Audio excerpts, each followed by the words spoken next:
not only were you the first female CEO in Lloyd's history, but you had to be the first openly bisexual CEO in Lloyd's history. How has coming out influenced your professional career? Well, of course, when I started, well, not of course, but when I started work in the 80s, I genuinely thought I was a heterosexual woman fighting in a man's world. I was dating men. That was my life. It wasn't, I then went into sort of phase two, which is when I started dating women. Mm-hmm. And then, of course, I thought I was a lesbian. So here I was, and I was in a long-term relationship. I was 12 years with one of my partners. She was the one who moved to the US with me, actually, and then France, Germany, Switzerland, etc. And so for many years of my life, I thought I was a lesbian, or classified myself as a lesbian. Then she left me, and I got together with a man again, who I'm married to now. And of course, then I got the label of bisexual. I thought, gosh, well, I didn't go out to seek all these different labels in my life, but here I am. This is me. This is what feels right and natural for me.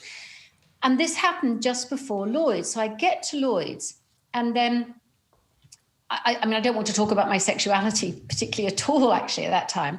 But the Financial Times, who were the sponsors of an outstanding award, outstanding is a recognition award every year for the top 100 LGBT leaders and top 100 LGBT allies. And they approached me to put myself forward. And I said, not on your life. The last thing I need is to have anyone focusing on my sexuality. I've got to get respected for the job I'm doing here. I cannot talk about it. But then when I started having conversations in town halls, and I started to get concerned at the lack of diversity, I started to see hardly any women in senior positions. I saw hardly any black or brown faces. Nobody was talking about being gay or anything unless they were being perhaps rude or making a nasty remark about someone. And so I realized that actually I probably needed to get out there and be out about it and be a role model. So the next year, I did actually say, okay, I'll put my hand up and I will put myself forward. I didn't know I would come top of the list that year, but that was another thing. But of course, what happened was it did unleash some nasty comments. So I did get hate mail and actually some quite revolting and disgusting messages from different parts of the world, I would say. But more and more, I got positive support from people who said, thank you.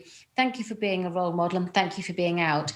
And in fact, I wish I had been out and vocal about it much earlier. I was in the closet when I was lesbian. I was in the closet for most of the time. And I didn't actually come out at work at all until I joined the Zurich group, which was in 2008. So I learnt over the years the power of role models and being out there and outspoken about it to encourage others.